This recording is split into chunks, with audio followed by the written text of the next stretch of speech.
The lights are off and away they go. Extremely loose. He's managed to hold on and they get. He missed the complete. He's crazy stuff. Side Freitas is on the grass on the infield before. He slides through. He tags Richard Eck.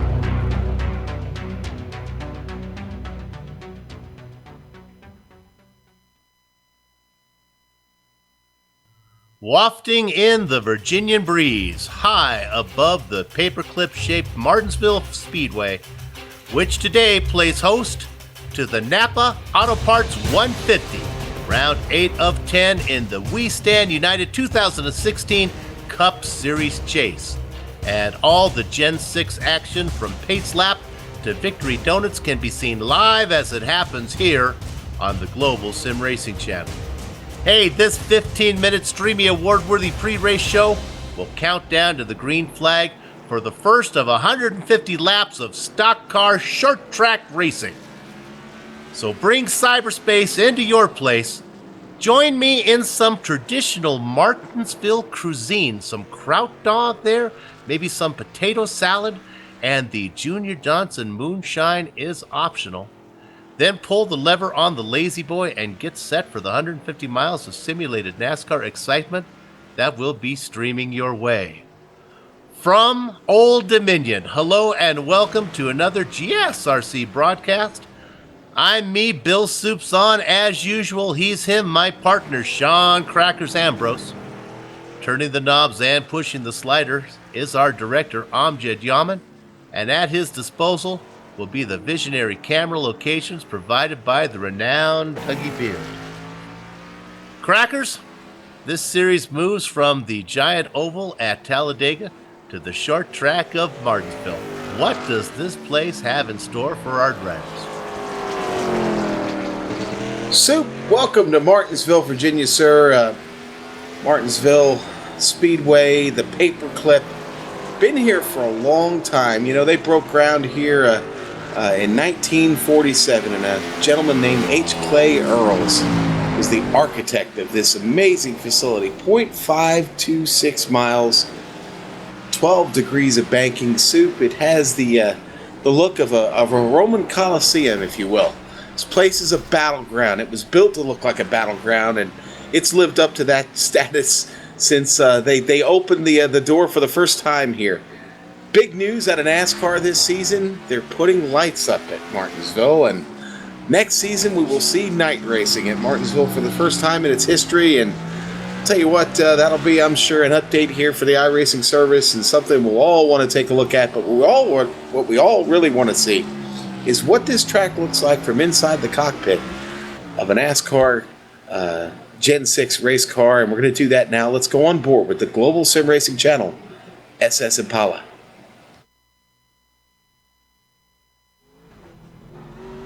Hello everyone and welcome to the Global Sim Racing Channel. My name is Brian Yazik and I'll be taking you for a spin around legendary Martinsville Speedway in the GSRC Chevrolet SS. Martinsville is all about rolling the middle of the corner and then out into the exit. That's where you're going to win today.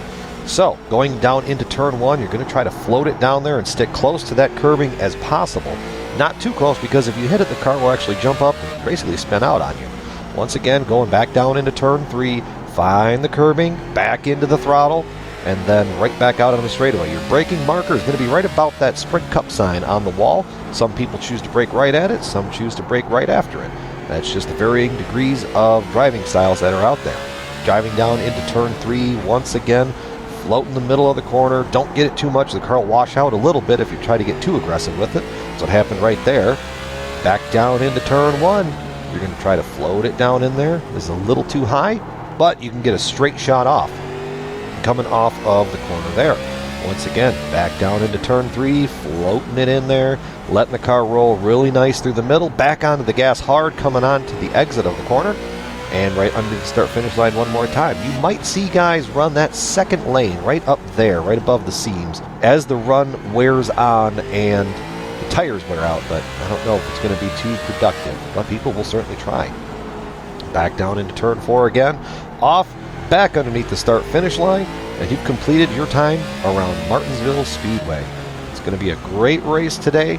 Tempers are probably going to flare, and guys, the winner of this race is going to be the one with the least crinkled up car. So, my name was Brian Yazik, and this was Martinsville Speedway.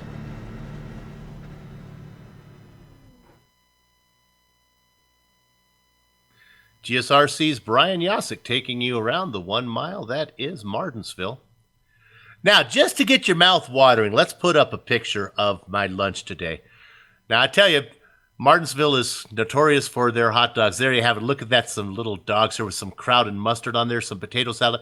Now, my contract with GSRC prevented me from imbibing in the Junior Johnson moonshine that's shown in the picture there, but you're under no such obligation. So if you feel that's something you might want to try, go ahead, give it a shot. Otherwise, a nice soda is always good with that meal. We have some ready for after the race, Sue.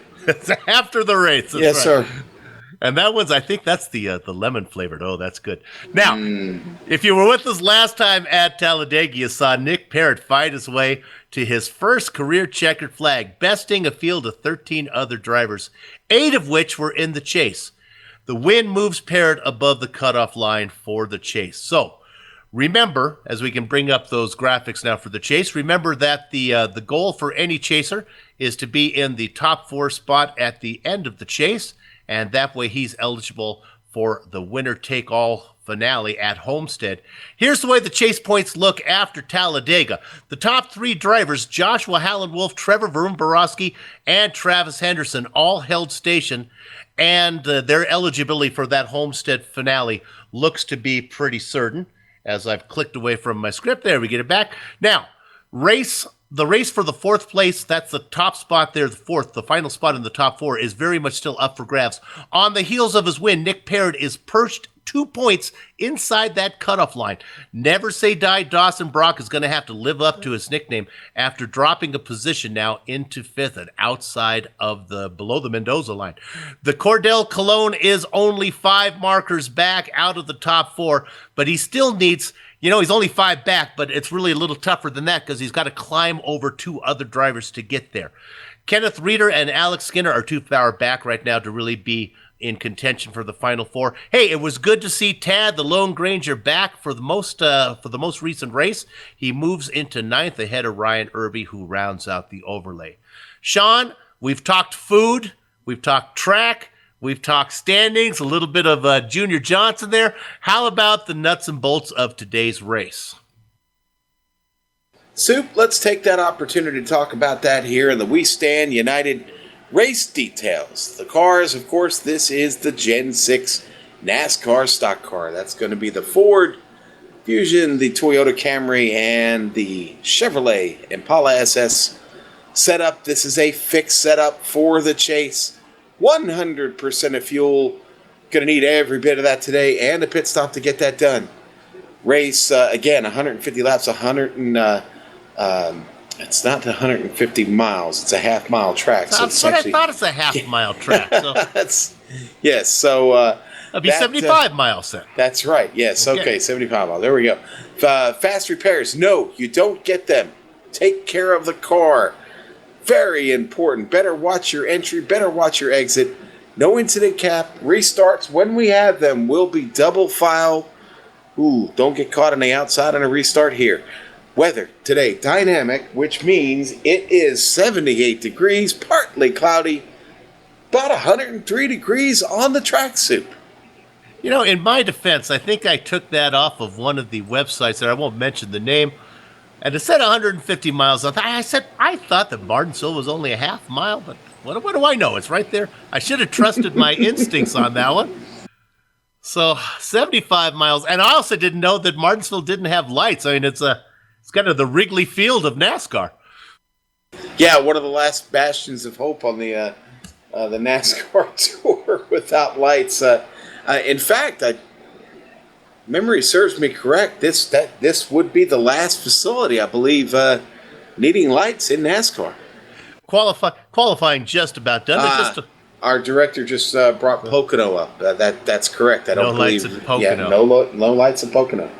And let's go one more. Indy doesn't have lights yet, too. So now the list grows. Okay, you know what? I'm just... Boy, throw that out there, everybody. All right. Lord knows Indy should have lights. They get to finish that Indy 500 sometimes on those rain delays. Qualifying just about over. It's a small field tonight, only 9 drivers in here. We talked about Wrigley Field. One of the things that's going on is the World Series going on. Cubbies against the Indians right now. And then, of course, there's Monday Night Football that we're up against and the second episode of The Walking Dead. So a lot of things keeping people away from us here. Only 9 here today, but the important ones are here. We got the top chasers and the guys looking to get above the Mendoza line. I think are we ready? There we go. We can bring it up. Let's take a look at this. Right. My goodness, there's only one overlay today, Sean. So I'll take the top 2. Here we go. Joshua Wolf on the front there. Outside of him, Travis Henderson, 2 guys up on top in the chase. All right, and then we've got Nick Parrott going to start 3rd today. Never say die. Dawson Brock will start 4th, Soup.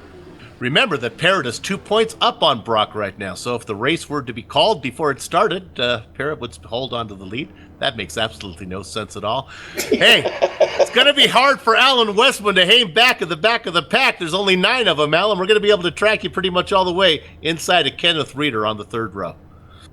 All right, then we'll go back to the 4th row. It's going to be Brad Walsh, 7th, Cordell Cologne in the Arnold Palmer T Special 8th.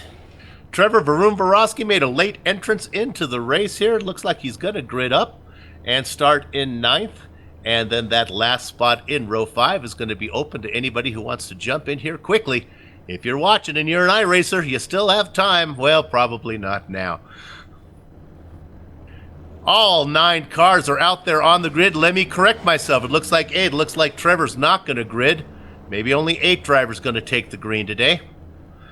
This is good news for my partner, Sean Crackers Ambrose, who is having some major technical difficulties here. He's clicking his ruby red slippers together, spinning around, and hoping he can get stuff working. Well, I participated in the 24 Hours of Le Mans and had a power outage with about 30 minutes left to go in the race. Now, fortunately, I wasn't a driver on the team. I was spotter and crew chief, and luckily no cones were harmed as a result of that power outage, but no cones or cars, for that matter, or drivers. But things are kind of wonky right now, but that's okay. We're ready to go, buddy. We will make it through. Good news is your partner, Soup, is 100% go here, and I only got 8 drivers to keep an eye on, so if I can't keep track of 8 drivers, then GSR needs to renegotiate my contract here. The pace car coming around. I'm assuming we're going to go one more time around. Yep. Sometimes they surprise me. No, we've got two pace laps here today, Sue, but the lights are out on the pace car.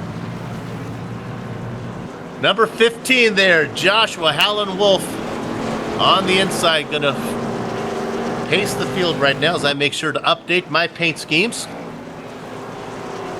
Make sure everybody I'm seeing the same colors that our director is seeing. Well, of course, my rods and cones, I never see the same colors, but at least I can see the same sponsor logos on there.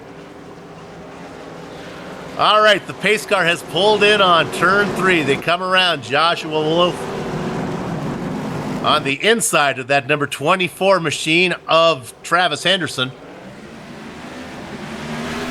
Henderson not in quite the same colors. Gather up the chickens, take cover behind the cows. The horses are out of the barn. And Joshua Wolf leads them around this half-mile venue, jumps out in front of Travis Henderson, ducking in there in the number 3 machine. That's the familiar colors of Nick Parrott and Dawson Brock behind him in 4th. Rounding off the top 5, Alan Westman. Good clean start. The cars are settling in here. Long way to go, Soup. 150 laps is quite a trip around. And, right up on the wall there, Parrott.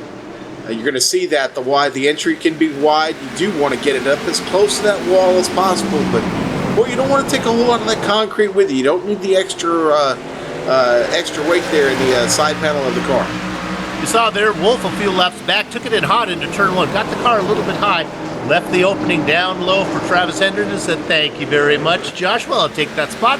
So your new leader out there in the 24 machine of Joshua Wolf, Parrott, Brock, and Westman round out the top 5. Let's go ahead and run down the whole field. Time to run down the field here. Reeder, Cologne, Walsh, running 6th, 7th, and 8th. In Soup, you talked about overdriving the corner. Really not a good situation here. If you get in too deep and run up the track, you're going to lose time. Scuffing off speed right here is your number 1 enemy. This track is about momentum, keeping the car moving forward at speed and really not losing time. a very short track, very high speeds down those straightaways. The back of the field will catch you quick, and picking your lap back up here, unless you get a lucky dog, is really, really hard to do. Tires, Sean, do you have to mind him here? Is this pretty aggressive on the rubber? Oh yeah, absolutely. You're getting into these turns so hot. I mean, the brake heat transfers heat to the tires. The tires do get warm, and you will use them up just a bit. You have 100% fuel to work with, Soup, so that's a lot of laps. You do have to manage them for sure. Big news for the number 3 car. He got a little bit high, and then he got freight trained by Dawson Brock. The 12 car of Alan Westman, the 1 car of Reeder, the 50 of Cordell Cologne. Going back, dropping back is the Sun Drop machine. I guess that's kind of to be expected if you have a car called Drop on it. He's dropped back to number 7th position. I would want a car that has a sponsor or something that rises. See if you can get like a yeast manufacturer or something. Zenith. There you go, Zenith, yeah. So the Sun Drop has dropped back to now 7th position. And why is that so important? Well, remember, there's a 2-point difference between Nick Parrott and Dawson Brock, who's up there running in 3rd position right now. Also, keep in mind, Cordell Cologne is in the hunt. He's only 5 back, so he's ahead of Parrott right now. You would say, well, it really doesn't matter. There's only 10 laps into this 150-lap race. Yeah, but there's only 8 drivers out there. It's really possible. Don't be surprised if you don't see this Martinsville race go green the whole way. These are 8 drivers who know how to race. Yes, certainly the 8 we have here, quality, okay? No mistake about that. They put in the practice here. Listen, this is not the most difficult track on the circuit, but it takes a tremendous amount of patience and a willingness to take care of the car. Mistakes are costly. Any loss of time is costly. Like I said, the back of the field will catch you quick if you get shuffled out. Now, Parrott's not doing a bad thing right here. I don't disagree with what he's doing. Get back there and ride for just a little bit and take it easy. Take care of the tires, because you want to stretch this fuel out as far as you can. You could do that. You could do this race on one stop, see? Well, there you go. Let's see if these drivers can get to lap 75. Your front 3 out there in front, Henderson, Wolf, and Dawson Brock. Now, Dawson Brock in that 83 machine, he's the guy looking to get, we're calling it the Mendoza line. You got to be a little bit old school, a little bit of a baseball fan to know about that. But that's the line you want to get over for 4th place to get into the Final 4. What happens in this series is after they race, they wipe the points clean on the top 4 in the chase. If you win it, you are the champion. And right now, it's going to be between Henderson, Wolf, Bobrovsky, who's not here today, but he's safe into that chase, we believe. And then either it's going to be Dawson Brock, Cordell Cologne, or Nick Parrott. Good news is, Sean, GSRC has had to miss a few of these races due to scheduling conflicts. We are back for the remainder of this WSU season, so you're going to see all the action. Every lap's going to be brought to you right here on the Global Sim Racing Channel. Yeah, plenty to do on a Sunday night. We'll bring it to you here on the Global Sim Racing Channel for sure. WSU got a hot championship battle going on here. You don't want to miss it. Travis Henderson, though, got a pretty good pace going right now. These 3 working together.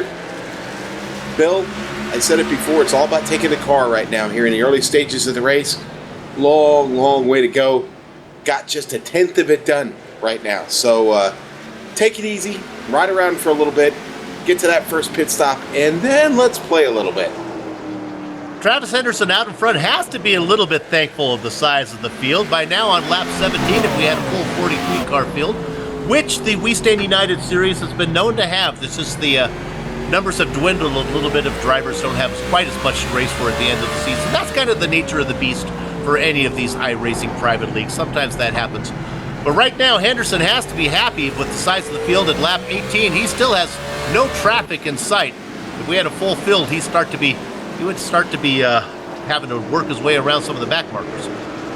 You know, Bill, I'm starting to see leagues that have run with this chase format looking forward to 2017, and I'm not surprised to see it, but it seems like there's a movement underway to kind of start eliminating these types of chase formats and kind of going back to the old school way of running points and the way we used to do it back in the day when, oh, there we go. We got a caution flag. Oh, Cordell Cologne has looped it man. all by himself. Ouch. Coming out of 2. Just turned it into a bootleg modified there, Sue. Oh, and Sean, he nosed it in hard. I think the car will probably be drivable. Ooh, I don't know. But I don't know. Yeah, I don't know. Well, come on, it's Martinsville. That's kind of how the car's supposed to You know look. what? He nosed it straight in. Maybe he didn't damage the suspension. That was a pretty good lick, though. Let's ride on board with him here and take a look. Car just starts to come around on him. Is that a matter of getting the power down? Would you say that's why that came around? Yeah, it probably just a little bit too much throttle. This one is what I call egg throttle management here at Martinsville. You got to put that egg under the accelerator. The key is not to crack the egg. You gotta be easy on it. You got yourself a hard-boiled egg under that accelerator, and if you press it just lightly enough, you really won't break it. So it looks like Cordell might have got back to the throttle a little heavy there coming off the exit. And Cordell Cologne racing that Arnold Palmer half iced tea, half lemonade. I must admit that I am a fan of that drink. I believe it's Arizona iced tea. Really good stuff. That's an unpaid plug right there. They got the full sugar, then they got like the half sugar and the zero sugar. Oh. If you can't afford Snapple, try some Arizona iced tea. Duly noted, Soup. I'm going to be honest. I've never had an Arnold Palmer. I love iced tea. And you love lemonade. Put them together. I do, and I've just never, for whatever reasons in my life, have never tried it.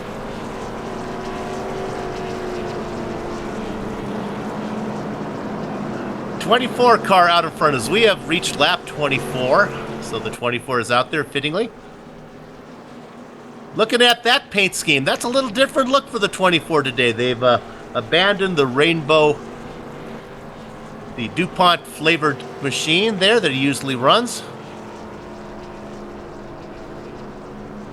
Says Hoonigan on there. Hoonigan, Hoonigan. I don't know what that is, I must confess. Hoonigan. Okay, that's got something to do with Ken Block. I'm trying to remember right now. Seems like that's Soup. I'll do some research. Okay. I'll get right back to you on that. I know you're having gremlin problems with iRacing. Let's put your computer to good use. Yeah. Let's have it do something, right? Yeah, that's right. But yes, I do recognize that reference. It's got something to do with Monster and Ken Block, and I'm all over it. I'll tell you here in just a moment. All right, the pace car is in. The 24 is pacing the field. He's got Dawson Brock now outside, running in second. Dawson does not get a good jump, and he's going to sacrifice a spot to the Howlin' Wolf. Wolf jumps in on the inside of row 2, going to get that spot. Sometimes when those yellow flags come out, you start looking at where you are in the standings, hoping for an odd number. You don't want to be an even number. That's going to put you on the high side, which is not really where you want to be here on these short tracks. Wolf, second. Brock in third. Kenneth Reeder running in fourth. Let's round out your top 5. Brad Walsh. Mr. Patient, Alan Westman running back there in the 12, still within striking distance in 6th. And the man who's got to be a little bit worried, Nick Parrott at the back of the pack of this 7-car field now, running, let's say he's last, because Cordell Cologne has not brought the Arnold Palmer machine back out. Remember, Cologne was only 5 points behind Parrott in the standings. What he's got to hope for now, even though he finishes last, he's got to hope that Parrott doesn't have too great of a finish here. Make that gap any bigger. I think Cologne could probably manage, still be in the hunt if Parrott only finishes 7th. Soup? What do you got? Hoonigan Racing. Hoonigan Racing, that is Ken Block's race team that he put together. And of course, Ken Block, Gymkhana specialist and all-around rally racer. Certainly a great guy, great racer, and Monster, a big supporter and sponsor for Ken Block. So I knew something. I knew there was the Ken Block affiliation there when I saw the Hoonigan brand, as I've seen it before. But cool paint scheme on the car. On board with Joshua Wolf right now, following Travis Henderson. Heading to the turn. Henderson running a little high up there up the turn. He's got, traffic behind him, a little pressure there. And this track, it's easy to overdrive a little bit. Got to watch yourself. Got to be patient. Still a lot of laps to go as we've only just clicked off 32 laps here. Top 3 drivers starting to pull away. Henderson out in front, hanging right with him is the Highland Wolf Joshua in the 15 machine. And then, sure enough, Dawson Brock in that 83 car, he might be thinking about maybe picking up his first win of his career. This will be a good place to get it done. Dawson running his familiar number 83, the GoPro sponsored machine. Joshua Wolf running his familiar 15 car. Now on the trunk, it's got K Love. Sean, I'm going to assume that's not Kevin Love of the Cleveland Cavaliers. What do you know what K Love stands for? On Joshua Wolf's car? Joshua Wolf on the trunk there. Got a little K Love on that? On the back? No, that's not what I'm seeing on Joshua Wolf's car. Oh, I'm sorry. No, actually, he's got a Bible verse on the back of his car. Got the number 15 Active Faith Machine, Isaiah 40:31. And, yeah, that... let's see, I can quote that if you'd like me to. So, but those who hope in the Lord will renew their strength. They will soar on wings like eagles. They will run and not grow weary. They will walk and not be faint. My goodness. Thanks to our director for shooting that to me real quick. As I'm a little shaky on my Bible verses these days. Getting a little old, Sue. Yeah, I was raised Catholic school, and I must admit that I'm not the best at them either. I'll be impressed if Amjad pulled that one out of there without doing some research. Yeah, well, okay. Sousa, I'll tell you what, Sister Annunziato is going to certainly be a little disappointed in me for admitting that on here. Oh, we have Westman in a little bit. Yeah. Oh, what happened was, this is a Sundrop machine, made a move on the inside, then got down. Watch this. The Sundrop machine gets down on the apron and comes up into Westman. Watch the 3. That was a close one. Let's go on board with Westman. No yellow. You saw Westman. He's all the way up the track there, trying to come down off the wall. You can see the 3 come up on him there. Yeah, The 3 got down low, and this the car wouldn't turn left once you get it down there. Well, the 3 had a run. He was trying to take advantage of the mistake by Westman there on the previous turn, and got it in a little hot, and the car started to travel up the track, and they trade a little paint. Let's go up to the front for a minute, because the Wolf is getting hungry. That number 15 machine, I think our little Bible verse reading there might have helped him a little bit. And I must admit, that Bible verse sounds great. What a great verse for a race car driver. Sounded very effective to get a win there. It's that 15 now, looking that 24, trying to get around him.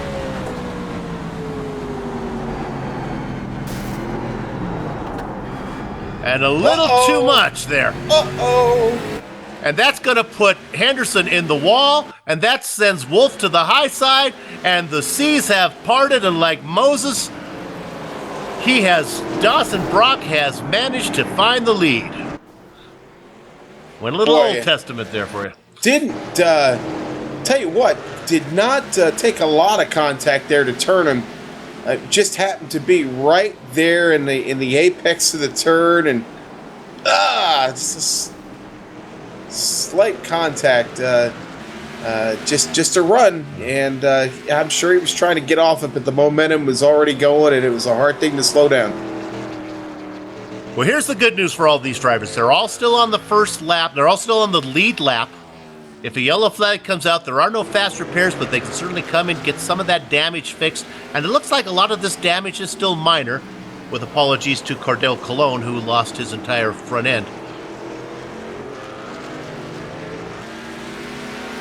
So, we talked about him maybe getting his first career win. He's poised to do it right now. Out in front, never say die, Dawson Brock. He's got Joshua Howland Wolf behind him, but maybe the Wolf might have his tail between his legs after the little bit of instant contact that he had with his friend Travis Henderson. Running in third, Kenneth Reeder. Brad Walsh in fourth. Alan Westman has managed to get back around Nick Parrott after they had contact. Parrott running in sixth. And the man who was up in front has now fallen all the way to the back. That's the 24 car of Travis Henderson running seventh. The only car he's ahead of is Cordell Cologne, who is not racing right now. Oh, and we're watching that 24 right now. It's really a handful for Travis. He's going to need a little sip of Monster Energy to try to keep his wits about him, as he was a little bit loose there. We'll see. We'll give you a time right now. He's about 15 seconds that time around behind the leader. We'll see how his time is compared to Dawson Brock. 15.1 was the interval. Here comes Henderson around one more time, just coming around. We'll see if he's going forward or backwards or holding stationed. This time iRacing says that he is 15.3, so we lost 0.2 of a second to Dawson Brock. I guess that's not as bad as it could be. Not too bad. You want to keep him close. You certainly don't want to get him 2.3 seconds ahead of you, because you've lost any chance of really staying in his slipstream. Draft, you say? Well, not particularly important here, but you can get a little bit of a run in these straightaways. They are rather long for a half-mile track. The shorts are very narrow. Or the turns are pass for the lead. Very short. Pass for the lead. There we go. Wolf making a move to the inside on Dawson Brock. Not so much it was a pass as it was just a wave by, as Brock kind of said, all right, go for it.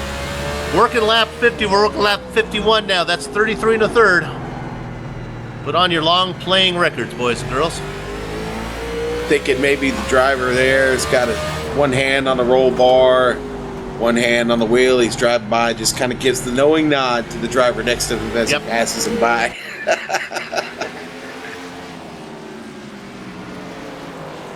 All Dawson really needs to do would be nice to get his win, and he would be excited to get the win, and he would like the points for that too, because not only do you get the position points, but you also get a few bonus points if you're the winner. It pays a little more. The gap between first and second is a little bit larger than it is between second and third. But all Dawson really wants to do is finish well ahead of Nick Parrott right now. And so far, things are going according to plan for the 83 machine. I believe if you lead a lap, you get a free pimento cheese sandwich, too. That sounds pretty darn good, actually. That's a local favorite there in Martinsville. And you just thought it was Augusta. No. Martinsville, Virginia, very fond of the pimento cheese sandwich. I did not know that, and I'm going to research that, and maybe... I think my doctor would probably prefer I went with the pimento cheese sandwich instead of the dogs there. Let's go back to fourth position. Brad Walsh being ran down by Alan Westman. One of these days, Sean Allen's going to pick up that win. He's certainly got the talent. Just things just don't seem to go quite right for him. Yeah, it's been elusive, hasn't it? It's been a long way to get there, but it's coming. It's coming. He's got the speed. He's got the talent. It just needs a little bit of luck. The third part of that equation, so important, so critical. For those that don't believe this sport, that there's no luck involved in this sport, I'm sorry, you've never raced. There are racing gods. They do exist. They can be very cruel sometimes, too. Seems to be more bad luck than good luck. If you win a race from good luck, you call it skill. If you win a race from bad luck, you say, oh, man, wasn't in the cards. I know we're watching oval racing, but ask Toyota if there's anything called a racing god. Sorry, I always reference that. That's kind of my go-to, but if you saw last year's Le Mans, then you might know what I'm talking about. You couldn't... If that was in a movie, you'd walk out saying, come on. Fourth place, a nice battle going on. Brad Walsh as we ride on board with Alan Westman there. Again, Westman in his favorite familiar Browning scheme. behind Walsh in the Mountain Dew. Mountain Dew seems a very, very good sponsor here as we were talking about moonshine. Of course, that's a different type of Mountain Dew than we were talking about there with Junior Johnson, but it all works. Mountain Dew, another favorite of the area. Virginia and I believe West Virginia, huge consumers of the beverage Mountain Dew. And that's just something I saw, I think, in a documentary I saw, actually. I don't know why that is. I don't remember the correlation, Soup. I'm digging here. Well, might be a throwback to the old rum runners. Yeah, Joshua Wolf really starting to pull away a bit here. Now, we talked about, keeping someone 0.2 seconds ahead of you. Now you're talking about being 2.5 seconds away from the rest of the field, and that just grows. That continues to grow because the battle with clean air is the battle you want. And Dawson Brock and Ken Reeder are off the pace now. They got a long way to go to catch up. 2.5 seconds on this track. Soup turns into 3 real quick. Yep. And that's a lot of distance here. Yeah. Wolf definitely pulling away. Reeder, they're all starting to get sorted out a little bit now. We do a little filling here as we only have 7 cars out on the track and 150 laps to cover. I happen to be a connoisseur of auto racing movies. If you've never happened to catch a movie called, I believe it's Last American Hero, might be Greatest American Hero. It's Bo Bridges. It's the story of Junior Johnson. You can give that one a check out. Not the greatest movie, but might give you a little insight into the roots of NASCAR. Yeah, certainly where the concept of racing started for sure. Moonshiners used to soup up those cars to get away from the revenue men. Yeah, and more than running the moonshine, the real story is what they did to the American automobile to make it fast. Yeah. Because it didn't come out of the factory fast. It came out of the factory normal, right? Boy, you know what? Alan Westman really struggling here on track. Soup, we're on board with him. Boy, that car is really tough to handle. You see he's got a little bit of damage there on the right front. That's from that contact he had. Or the contact he had with the wall. He's probably clipped it again once or twice. The car is really struggling. And we're about 50 laps into this stint, so these tires are probably getting to scream at him a little bit. Yeah, that's not helping him, I'm sure. You got a car that's not handling well, the last thing you need to put on there is some worn rubber. In fact, be able to run, and we talked about Henderson dropping back. You look back there at the 24 car now. He's run up on the back of the 3 and the 5. Remember, Henderson was way at the back. Now, the interval will give you that time. It's 17 seconds. Remember, I think like it was about 13 when we were talking about it before. So he's dropped some time off the leader. And that's really not fair because Joshua Wolf is really flying right now. And he actually can... Oh, look at Westman, goes really high. Alan, boy, he really should just bring her in. Bring her in, get you some fresh rubber at this point. Looks like he's going to do that, yeah. Alan must be listening to the broadcast as he's going to come in right now. Yeah, probably thinking he was reading my mind, maybe. Maybe a little mental communication going on there. But he needed it. And he's a smart guy. He knows that car was just way too unruly. Better to keep it... or bring her in the pit, get those fresh tires, and not wreck the car worse than it is. Not really in that bad a shape right now. He just needs some tire help. Well, lap 71, he brings it in, so that's just before halfway. Probably good to go from here, I would think. Yeah, he couldn't make it last 50 laps, though. I don't know if he's good to go to the end. He'll probably want to bring her in one more time. That's just true. To be safe. You want to finish this race at this point. There's not a lot of hard battling going on out here. You really just want to finish this event tonight. So the man on the move is Travis Henderson, as not only he gets around Westman as Westman brings it in, but he also gets around Nick Parrott. So Henderson, after that little bit of assistance turning the car around by Joshua Wolf, has worked his way up into the top 5 now. And he's not that far behind. We'll keep an eye on this as he starts to run down Brad Walsh. Sean, what I think usually happens is the cream starts to rise when the tires start to go away. And I think what might be happening to Travis Henderson is everybody's having trouble getting their car around. That's when the talent starts to come through. And Travis said, make the conditions tough. I'll be the best under bad conditions. I think that's what's going on right now. Well, and honestly, these tires aren't happy probably after about somewhere in between 15 to 20 laps, Sue. So once you start getting into, let's say, 50, 60 laps, yeah, you're battling a car that's much different than you started with, and you're scuffing off time as well. So it comes at a cost. You've got to back up your entry a little bit. You've got to accommodate that situation with the tires. We watched Travis Henderson on board with him now. You'll see here, he's going to back it off a little bit early. He's not bringing it all the way down to the line, keeping it there just above.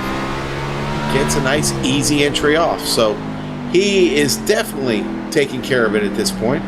Not much to be gained or lost from where he's at right now. Henderson might have decided to pick it up also because he could hear in the background some howling coming from behind him. And here he comes, looking to put these guys a lap down, is Joshua Wolf.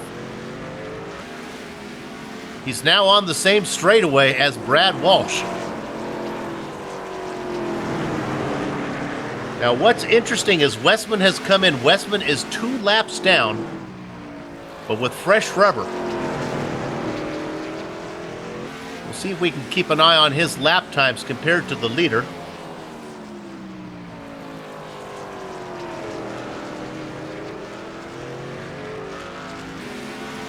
Westman running about a 20.1, Wolf running about a 20.9, high 20s for Wolf, low 20s for Westman.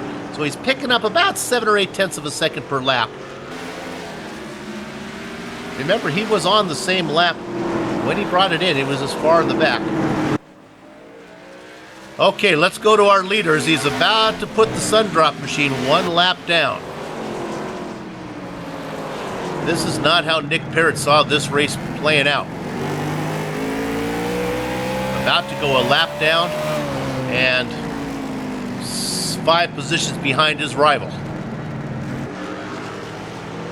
Yeah, While that's going on, Henderson is making a move. Look at Henderson. We'll watch this. The 24 dives to the inside, dives it in deep. He's going to get that pass made on the 88. Yeah, look, you see the damage on the side of the right side of the 88. It certainly has found the wall a couple times, it looks like. I didn't catch this before, but the 88, that's the Dale Earnhardt Jr. scheme there, and that's why he's running the Mountain Dew. Yeah. Yeah, that's the Mountain Dew Code Red machine. Hashtag Code Red.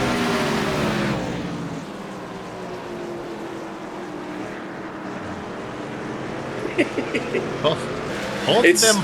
it's Go ahead. certainly not / Code Red. It's hashtag or # Code Red. Well, I think he's under Code Red right now because here comes Nick Parrott and Joshua Wolf. He's probably got that little red light on his dashboard blinking at him, Yeah. letting him know, hey, Code Red, Code Red. Parrott's in a hurry here. Yes, he is. He said, hey, Brad, come on, I got the Wolf behind me. Let's get going. Oh, I wish I had the line from Pulp Fiction when the Wolf comes in and says, if I talk fast, I drive fast. I'm sorry about that. Here we go. And there goes Parrott. Up the track there. He feeling the pressure. Looked like the rear secondary was going to cross him over, but going to stay out of it. Ooh. Yeah, be easy, guys. Still got a little ways to go. Yeah, we're thinking, as our director says, maybe this would be a good time for Wolf to come in and pit right now, being held up by these guys. Not if you can do this. Take it around the top. Get a drive off here. I'm thinking at this point, Wolf's going to try and one-stop this race. I don't see any reason why not. Dawson Brock bringing it in. I understand what you're saying there, Sean, but just to correct you, they did do that one stop already, so That's from true. the first Yes, yellow, but we're on the same page. Though. That's right. They only got 10 laps on those tires the first time. Basically, it's a one-stop. Just wanted to do that, and Parrott gets a little bit loose, and there goes Wolf around him. Let's go back up now. Brock has come in. Brock has made that stop. He just got around Henderson. So let me update you. What Brock does not need right now is a yellow flag. You know, Soup, honestly, you know who we haven't talked about is what Ken Rader's doing. Ken's only 5.5 seconds back. He's kept him in touch. He's not going anywhere. He's still certainly in a hunt for the win here and on the same strategy with Joshua Wolf. So good on him. I mean, he is the closest driver to our leader, and his Wolf is in. There we go. I see him diving in now. Yeah. And with Wolf coming in, that's going to give Kenneth Reeder some bonus points for leading the lap. Let's see if Reeder stays out any longer. You know, Kenneth, if I was you now, let's just keep it out there and hope for some type of yellow to come out. So things are going to be shuffled up a little bit. Wolf's still in the pits. We'll keep an eye on Wolf as he comes out in relationship to Dawson Brock. Wolf's starting to come out. Hey, this is going to be interesting. Here comes Brock. Remember, Brock had a few more laps on him. Dawson coming right up behind him. Too bad for the 83. Wasn't able to get him because now those tires aren't quite as fresh as Joshua Wolf. If Brock would have been able to get around him, then he might have been able to hug the inside like a tight-fitting pair of Fruit of the Looms and make Wolf do it on the high side. But now Brock's going to drop in behind Wolf. He's going to be hard-pressed to stay with him.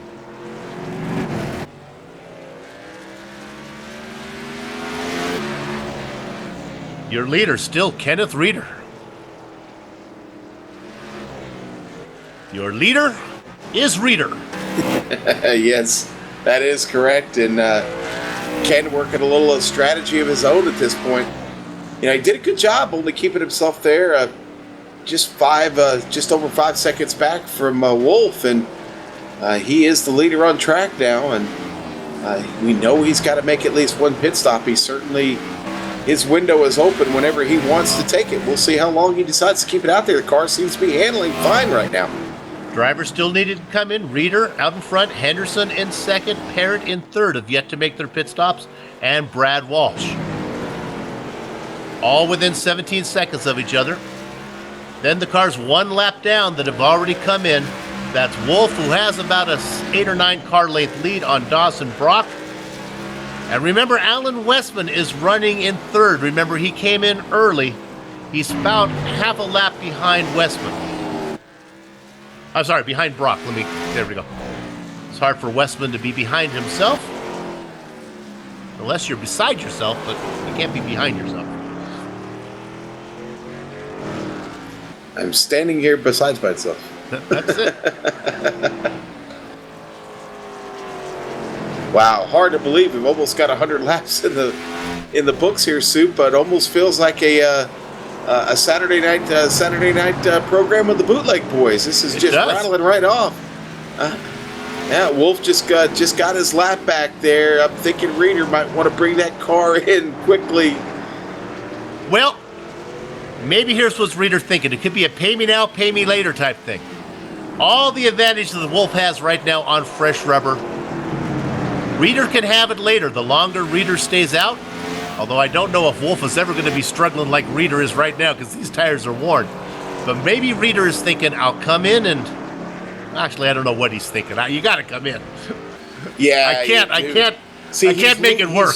He's losing that 5 seconds that he was back. He's losing more now because we know that Brock is fast and he's got the fresh rubber now, and we'll see the last lap at 23.52. We'll get the difference here on Reeder's last lap here in just a second. 21.3, so I mean he's losing almost a second and a half a lap. Just looking for a little love from GSRC, so you got it, Kenneth. Brock just makes that move, takes 5th spot away from Brad Walsh. I guess if there's any maybe misery loves company. I mean, Reeder, Henderson, Parrott, and Walsh all under the same strategy. Battle for third.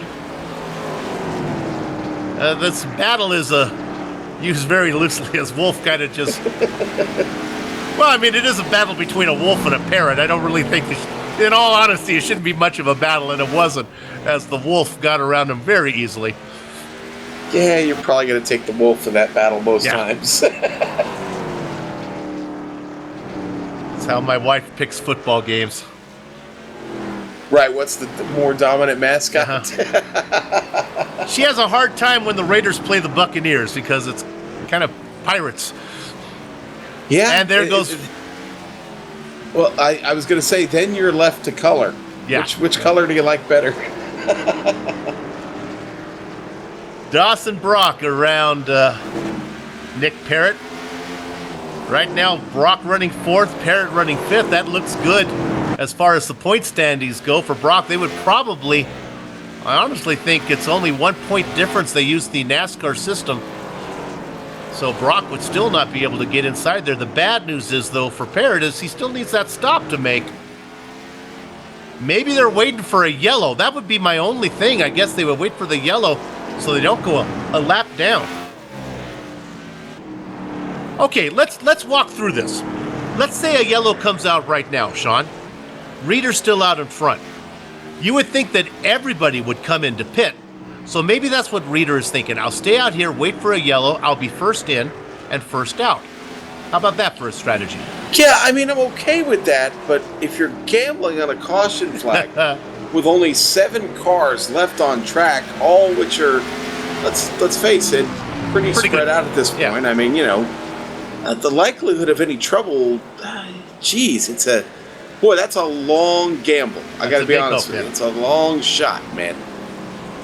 Seems like the risk reward there seems like, the reward is you're going to come out first out of the pits with a little sprint to the checker flag.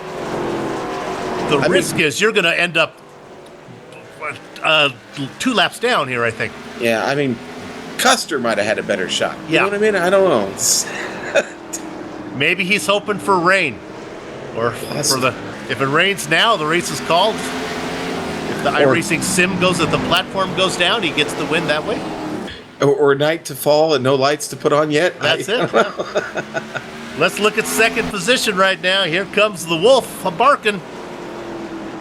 It must be fun for him to go on the top side of these cars. And I think maybe, let's see if Henderson puts up a fight. Well, he holds the inside line. Gonna make Wolf work it.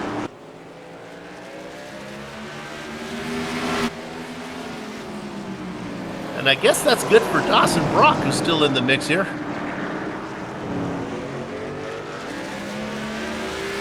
These guys are old buddies, Sean. Henderson and Wolf have battled many a lap together, many a left turn. Yeah, certainly a familiar fight. Good to see them battling door to door. What a great shot from our director there, Amjad, our cameraman, Dougie Beard. Oh, a little close and personal there, Soup. Their place in the points are pretty well secured. Worst case scenario is they crash each other out and finish 7th, and now Wolf gets it done. Yeah, I'm certainly liking the new paint job there on the Ford Fusion. Travis Henderson, that's a good look. Dawson Brock gives a thank you to Alan Westman as he goes by. Now let's see what Henderson does. Look at Henderson on the high side. I think he's maybe be a little more friendly here to Dawson Brock as he comes up. Not sure how well that's going to play in Joshua's mind. Joshua had to work hard to get around him. Seems only fair that Henderson should put up the same type of battle. Brock would like to get around, but he can't afford a mistake. Right now, he's happy where he is. Dawson gives him a little bit of a love tap there, saying, "Oh, Travis." Look how quickly Joshua Wolf has gotten himself back around this track, Soup. He's 4.5 seconds now, or just under 4 seconds, actually, the gap now, to the lead of Ken Reeder. I was looking back at the 24 there. He was really working at trying to keep that car. They're running on the rims right now. Reeder out in front. All right, Brad Walsh is a taker. Walsh comes in. There were 4 cars that needed to come in. Reeder, Walsh, Henderson, and Parrott. Walsh is the first one to say that's enough of that. Uh-oh. Walsh just towed in, actually, and seeing heavy damage on the right front of that car. He had a problem. We must have missed it there. Let's see if we can maybe pick it up and see what happened. Well, I don't see it. He had the number 1 Reeder behind him for quite a while. Maybe he was just running 7th. He didn't think 7th is the best he's going to get. Look who's in Ken's mirror now. Yeah. Filling it up quick. I mean, Wolf is still on rails after that pit stop. To be honest with you, he's had a really, really torrid pace since he got back out. Consistently been a second and a half faster just about every lap, and it didn't take him long here to pick up Reeder. They're side by side. Coming off Reeder with a little trouble coming off the turn. That was kind of easy there. Well, now Kenneth, any plans he has, certainly be time to pit now. Well, where our director's saying, Sean, they pitted with about 13 maybe in. Could they go 70, 83 laps? Soup. I'm going to be honest. I didn't test a full fuel run, and I'm feeling a little guilty about that right now. Not hard to do here. I got to be honest. I didn't put in the time to do a full fuel run. I don't think, though, you can do 140 laps on a tank here. I really don't. I don't think it's going to matter much if you could, because I think those guys who stopped are going to get you anyway. Here comes Brock. Here comes Brock now, and his pace is better than Reeder's. So, hey, hats off to Reeder's. I mean, he took a gamble. He took a shot at it. Was probably hoping on exactly what we talked about in yellow. Hopefully we get a chance to talk to him and get in his head there a little bit. He had a window to come in probably a couple laps after Wolf decided to, and he opted to stay out. Here we go, Brock making the pass on him now. Reeder going to move up the track and let him go. He knows he doesn't have the car to fight with him at this point. Let's say you could go the distance, and you are Kenneth Reeder, and you saw that Joshua Wolf, you had nothing for him. You saw what Wolf was doing. Maybe if you're Kenneth Reeder, say, well, gee, if I do exactly the same as Wolf does, I have no chance. So I'll try to do something different, see if I can beat him that way. And honestly, he was running he was running second with Wolf pulling away from him. Now he's running third, so that was fun. Yeah, and obviously, if that's something you recognize early, then you know what? Take your shot. Sure, why not? Maybe you do get a caution. He had a small window there where he had a chance for that to work out for him. We know now it didn't, but hey, he's still sitting in third, and Henderson's still got a little work to do to get to him. And he's still on the lead lap. He hasn't lost anything yet. He's still on the lead lap. Right. So even if a yellow comes out, he's still in the game, so that's kind of fun. Dawson Brock running second behind Wolf. And hey, we're running out of laps, so it's not a guarantee that Wolf gets all the way back around to catch him here at this point. Although he is about halfway around. So we look there at Wolf running all by himself, about 4.5 seconds. Let's look at this battle here. We'll go back to Kenneth Reeder as Westman now. Remember, Westman's tires are not as fresh as Wolf and Brock. Westman came in early. Oh, I'm sorry, Westman is a lap down. This is not for a position, so it's actually Henderson. So Sean did a good call there. Henderson's quite a bit back. He's about 2.2 back right now. Not quite at our time yet, Sean, but we're getting there. Yeah, we're getting there. We're real close here. The laps are rattling off real quick, and you know what? We've tried to create a little bit of fuel drama here before. I think Ken Reeder got a shot here to leave the car on track. Sure, I think so. As we have now reached that point, Soup. 20 laps to go, baby. It's time to boogie. Let's get this party started. Let's start looking at Ken Reeder and see if he can keep it out here for about 140 laps. for Reeder, it's not really boogie time. It's, oh my goodness, he is loose. Boy. In the spirit of Halloween, it might be time to give up the ghost. Oh. Oh, I did go there. Well, I mean, the car is looking kind of spooky out there right now. It is.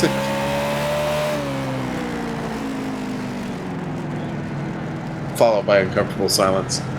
No, I'm sorry. tried I was again. I tried seeing if again. I could come with the lyrics to Spooky for you. Could have just done Monster Mash. He did the mash. Oh, Okay. all right, here we go. Dawson Brock holding down second place. He's 6.2 seconds back from our leader, Joshua Wolf, who has, well, let's face it, Soup, he's kind of been running away with it for a while, hasn't he? Yeah, I think the real interesting part right now, maybe we can look at the 24 as he begins to gobble up Reeder here. Closing the gap on Kenneth Reeder like David Lenderman's dentist. Don't think it'll be long before Henderson is able to get up there and make this pass. Now, let's see if Reeder gets such a bad drive out. Oh, there goes Travis. Oh, boy. He does a little pirouette very nicely, does a little do-si-do off the inside wall, and he gets it back out there. Is that the director's curse? Can't really call that a commentator's curse, can we? Oh, boy. Oh, he knows. Oh, he's still loose in front of the leader. This is Henderson and Wolf. Henderson will go back. Maybe can we get that on a replay as Henderson almost lost it. Watch this. Oh, jeez. Watch this as Henderson puts his car sideways. That's Wolf on the outside of him. Oh. Mm-hmm. I could hear the whimper coming from the Wolf right there saying, my gosh. I actually just caught the scanner transmission from the crew. They have a fresh pair of shorts ready for victory lane. Meanwhile, Reeder's still out there running third. He's got to be telling the Soup and Crackers to mind your own business. I'm running third right now. This is going perfectly according to plan. Got myself some time leading laps, got myself some screen time, and on my way 13 laps away from a third place finish. Battle for fifth here on screen. This is important. Parrott, remember, trying to stay in the hunt for the chase. These points are important. They're going to lose to Westman.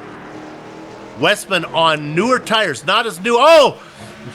Parrott really loose now, and Westman says, thank you very much. Parrott doesn't have much for him. Oh, my goodness, like Parrott is racing on one of those indoor go-kart tracks that are like greased up. Slick track. Yeah. Slick tracks. Oh. Parrott drops down into sixth. Westman in fifth. This has been fun, even with only 9 cars out here. 8 cars taking the green. 7 cars for most of the race, with Cologne calling it an early day. Still fun. Yeah, no, and listen, there's been a little bit of strategy involved here. Ken Reeder made what's still, I think, was a pretty good call. He gambled, and at the end of the day, it wasn't as long a shot or as bad a gamble as I maybe led on to believe, because he's looking at a podium spot right now, and not on the lead lap now, but he's kept the car out on track and pretty much kept it out of trouble. What's interesting, Henderson, after his little pirouette into the inside wall, is still running in fourth. And honestly, might have chance to chase down Reeder. Right now, that interval is about 2.5 seconds. Yeah, but the car doesn't look like it's handling particularly well, and I don't know that 7 laps to go. He's got it. Boy, it's going to be close. Going to be close. He's got a lot of work to do. Well, if it's a photo finish, Henderson will have a disadvantage because his car is considerably shorter. Yes, it is. Wolf Yep. on the backstretch now, working 6 to go. Go ahead, Sean. No, I was just going to say Henderson's car definitely going to need a little work on the English wheel when this is all said and done with there. That car got a little bit of body damage on it now. That's how they're supposed to look at this track.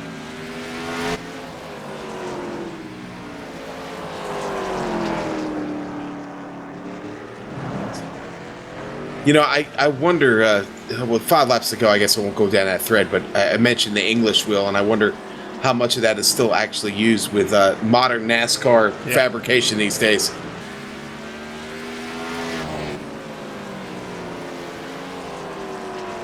Four laps to go, Suit, and Travis Henderson's still hanging on to it.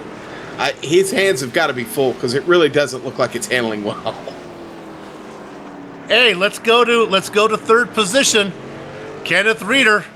3 laps to go. Here comes Henderson. He can see him. That interval was 2 seconds before. It's now down to 1.1. Reeder's car just will not turn. Yeah, it's not turning. Boy, you saw that. You saw the run that Henderson was getting there into the turn. Wolf crosses the start-finish line right now. 2 to go. He's coming up behind Nick Parrott. He wants to negotiate that, but we are going to watch Reeder. We'll keep an eye on that one. Come on, Ken. Dig, baby, dig. Oh my goodness, those cars are so incredibly slow. Now coming around, I think Reeder's probably going to be able to hold on to this. Joshua Wolf gets across the finish line right now. 1 to go. He sees the white flag. He's got the sun drop machine out in front of him. Nick Parrott running in 6th position. Joshua Wolf takes it into 3, brings it around 4, everything looking good. Give out a whoo because the Wolf has won here at Martinsville. Henderson way high, not going to be able to get it done as Reeder comes across in 3rd, Henderson in 4th. Now we get Brock coming across in 2nd. Good run there by Ken Reeder, man. I got to tell you what, that Brock going for a little ride there. Alan Westman comes across in 5th. Nick Parrott gets 6th. So Dawson Brock beats Parrott's 2nd position to 6th position. I believe that Dawson's going to have himself back inside the chase above the Mendoza line when we return next week, when Global Sim Racing Channel comes back for a race from, where are we going to be? Texas, I believe. All right, but right now what's going to happen here on GSRC is Sean and I are going to take a short little break along with all you viewers. Then we'll come back and we will run down the entire 8 drivers who took the grid, do driver interviews, and close up shop. Back in a few.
Welcome back to the Global Sim Racing Channel's post-race coverage here of the We Stand United.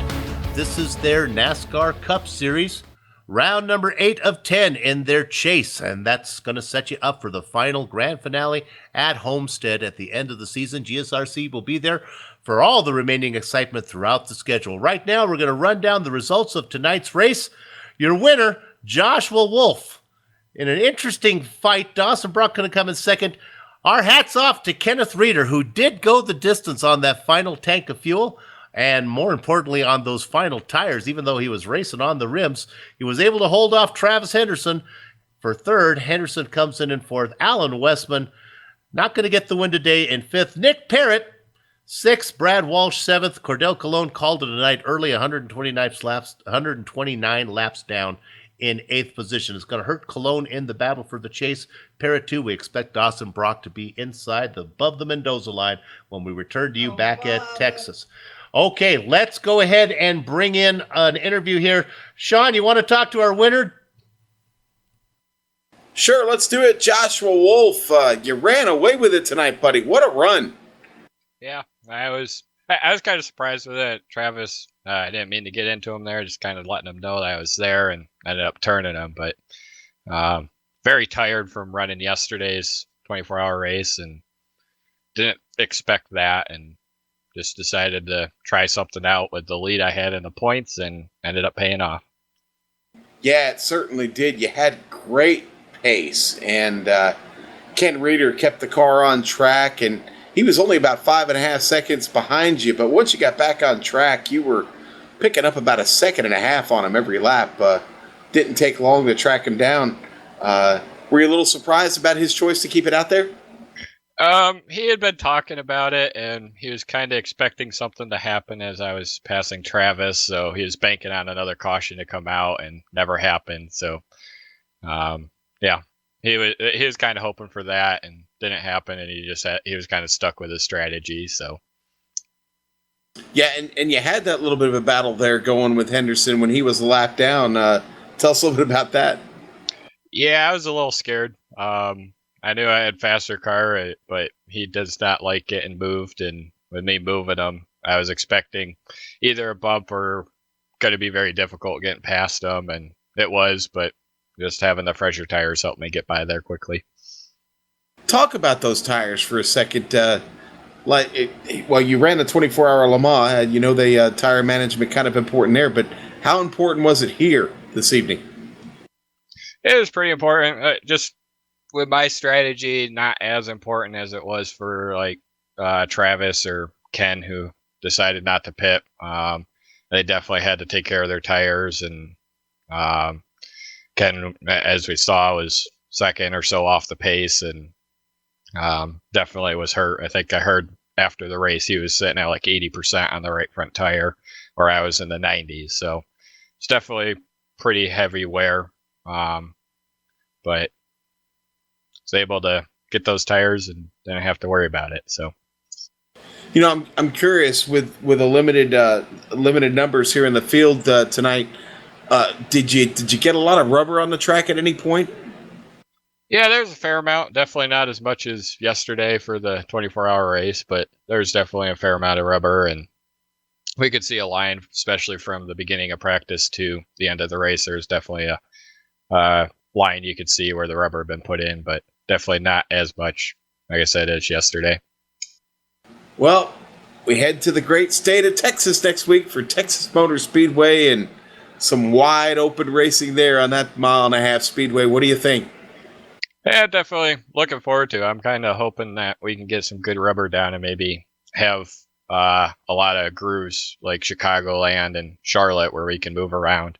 I like to run up on the high side, so hopefully that will come in for that race next week. Yeah, and Texas, a little bit of a track that you can do that at, but, there, a little bit of trouble in turn 1 and 2 at Texas. You don't want to get too high up the track there because the exit off of there is so important. We wish you the best, though. Travel safe, and we will see you next week. Yep. Thanks, guys. All right, and that was the Howlin' Wolf, Joshua Wolf, a big winner tonight here at Martinsville Speedway. Soup, I think you want to talk to Ken Reeder. Yeah, I think I owe him an apology for questioning his strategy, which I ended up loving. Ken, congratulations on the podium. I didn't realize you could go the distance from that first stop. Well, I knew we could make it on fuel. I didn't have any plans on trying to make it on tires. I was going to pin around lap 75. But then Josh and Travis had gotten dusted up there, and I wasn't sure how that was going to turn out. So at that point, I made sure I was going to make it the whole way, and nothing ever came about. So that kind of ruined my strategy. Well, Sean and I were talking. If you stay with the same strategy as Joshua Wolf, if you mirror what he does, it looks like his car looks like it was going to be tough to beat him anyway. So try to go a different route. Kind of makes sense. Oh, yeah, absolutely. I knew it was going to be tough to beat him, and I was trying to calculate the amount of seconds in my head if he would be able to catch me, because I thought he would go 2 laps down instead of just the 1, so I had misjudged that. But, yeah, I thought him and Travis were definitely going to get involved in something. We'd have got a yellow, or they would have just fell back. Well, let's take you all the way to the end, hanging on to third. You had Travis Henderson, who had the car damaged. He nosed it in the wall, and his car was beat up. And then it honestly looked like your car was racing on the rims there at the end. Oh, it was. I had made a comment to Travis at one point. I'm like, if you catch me, I'm sure there's a bunch of sparks coming out, because I figured I didn't have any tires left. And that last lap, I knew he was going to drive it in so hard, so I went in so slow, so that I'd be able to turn it into the grass if he was about to get into me, but he ended up sliding it straight up to the wall, so it kind of worked out. It was fun. It was really kind of silly to watch you bring that car home, but hey, a podium is nice, so congratulations on the podium here, and good luck in Texas. All right, guys, thank you very much. Kenneth Reeder, probably one of the harder fought third-place finishes you're ever going to see. All right, Sean, let's talk to Dawson Brock. Do or die. Never say die. And he's going to be back up above the Mendoza line. Go ahead, Sean. Dawson, great run for you tonight. You did it, man. 150 laps here. A lot of work around this track. How you feeling? I'm feeling pretty good. Unlike Josh, the Le Mans race ended a little early, and I just kind of was like, so I was a little fresher for this race, but obviously he still beat me, so I don't know. He was fast tonight, but yeah. Yeah, but you know what? You put the laps in, and you're rewarded with it with a podium finish, and you get yourself back up here in this points battle. Oh yeah, that was really important. I know. I was kind of worried because with this smaller field, we weren't going to be able to make a bunch of progress either way. But I'm just glad it went up rather than down. So I know I think it's 3 points now to play with in 2 races, so we'll have to see how that goes. Yeah, and one of them, a really big one next week, Texas Motor Speedway. Bit of a tough track. What do you think about your chances there? I like Texas in a way. It's different. It's a lot like Atlanta, I guess you could really compare it to, but I think I've had a little bit of success there. No wins or anything like that or anything special, but I think if we can get this thing into another top 5, we can go into Phoenix and really have a shot at making this Homestead race. Yeah, well, certainly talk about it. 2 tracks that are totally different. You have Texas next week, and then you got to prepare yourself to go to Phoenix, and a totally different brand of racing there. So still a lot of work to get done here to fight for a championship this season. You looking forward to it? Oh yeah. This is a blast. Just being able to sit through every week and have this to look forward to. And I know Nick. He's a good driver. He's respectful on the track and off the track. I am glad that I'm racing him because I know what to expect, and I try to give that back to him in the same way. Well, we're certainly happy for you with that second place finish tonight. And listen, we wish you the best down the road here. We'll see you next week, my friend. Yeah, sounds good. All right, Soup. And that was our buddy Dawson Brock. Never say die, Brock. Certainly put in the work this evening and had a good race, man. Second place. Nothing to go home unhappy about. Absolutely not. He's going to be happy with second and the points that he picked up on his rival, Nick Parrott. Okay, that's going to wrap it up for us while hopefully Sean finds his script because we're going to share this closing segment here. We'd like to thank everybody at the We Stand United Racing League for organizing this series and contracting with GSRC to broadcast it. We know you have lots of choices when you fly. Thanks for flying GSRC. Thanks to the company's equipment and the software that you see on the screen right now that we use on the broadcast. And the original music you've heard on today's broadcast is thanks to Erica Coleman, Casey Lalonde. See the screen for how to contact each of them. And next up for the We Stand United Cup Series is the AAA Texas 200 next Sunday, November 6th. And GSRC will be there for that race and each of the remaining 2 races on the WSU schedule. More info about joining, contact him at WSU Motorsports 2012 at gmail.com. Sue? And for details of all upcoming events on the Global Sim Racing Channel, your best bet is globalsimracingchannel.com. We're also on Twitter at GSR Channel and Facebook at Global Sim Racing Channel. Finally, on behalf of my mic mate, seems like we missed something on the script. We didn't talk about the music. Hey, make sure you get the... Did we do the music? You did that, didn't you? No, I certainly did. I was not paying attention. See? We had a chance to get through the closing perfectly done, and I finally, on behalf of my mic mate, Sean Ambrose, our director, Amjad Yaman, well, him too, and then Amjad Yaman, our director, and our camera artist, Dougie Whiskers Beard. Thanks for watching. With that said, we're off to have fun storming the castle. So until next time, may each day find you in a state of yo.